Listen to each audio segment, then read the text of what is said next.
மருத்துவர் ஐயா அவர்கள் திமுகவுக்கு போனாலும் திமுகவுக்கு பாதிப்பு தான். ஏன்னா விசிக்க வெளியில வந்துடும். அதே ஐயா அவர்கள் அதிமுகவுக்கு போனாலும் திமுகவுக்கு தான் பாதிப்பு. ஏன்னா அதிமுக இன்னும் பலமடையும். நண்பர்கள் அனைவருக்கும் வணக்கம். 2026 தேர்தல், சட்டமன்ற தேர்தல். பொதுவாகவே எல்லா கட்சியும் எல்லா முடிவும் எடுத்துட்டுங்க. யார் யார் எங்கெங்க போகணும், எப்படி எப்படி சீட்டு பேசணுங்கிறது எல்லா ஸ்டாண்டும் வழக்கம் போல.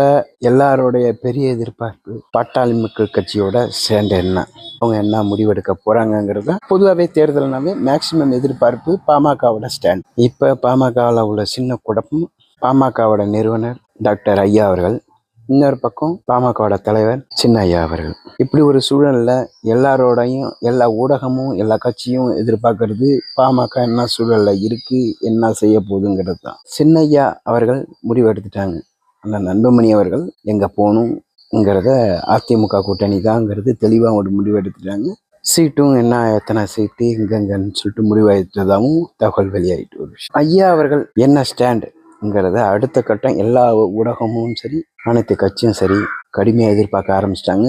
வழக்கம் போல ஐயா என்ன முடிவெடுக்க போறாங்கிறதான். அவங்க எந்த முடிவெடுத்தா, என்ன ஸ்டாண்ட் எடுத்தாக்கா என்ன நடக்கும் தமிழ்நாட்டில்ங்கிற ஒரு விளக்கமா ஒரு கலந்தாய்வுக்கு தாங்க வீடியோ போடுறேன்.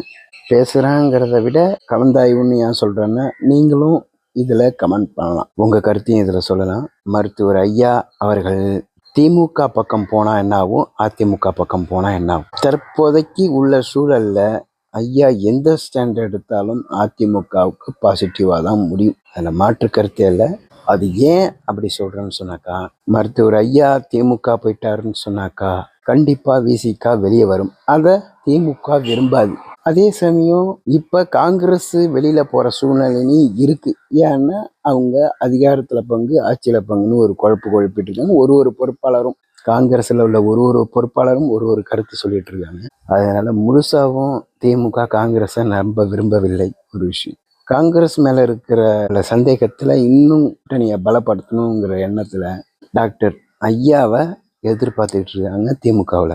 அண்ணன் திருமாவளவனையும் ஐயா ஒன்று சேர்த்து காம்ப்ரமைஸ் பண்ணி எப்படியாவது உள்ள வர ஐடியாவில் தான் அவங்க இருந்துக்கிட்டு இருக்காங்க. ஏன்னா காங்கிரஸ் சந்தேகத்துக்கு உரியது ஆனதுனால. அதெல்லாம் மீறி திமுகவுக்கு டாக்டர் போனால் விசிக வெளியே வந்து பெரிய பாதிப்பு திமுகவுக்கு தான் ஒரு விஷயம் இல்லை.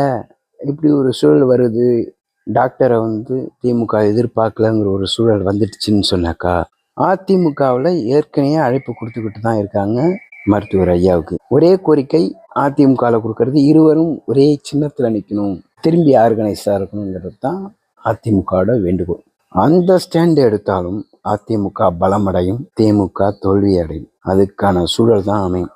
அதனால தான் திமுக ரொம்ப நிதானித்து யோசனை பண்ணி ஒரு முடிவு எடுக்காமல் இருக்காங்க.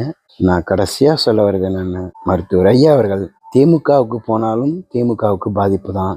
ஏன்னா விசிக்க வெளியில வந்துடும். அதே ஐயா அவர்கள் அதிமுகவுக்கு போனாலும் திமுகவுக்கு தான் பாதிப்பு. ஏன்னா அதிமுக இன்னும் பலமடையும்.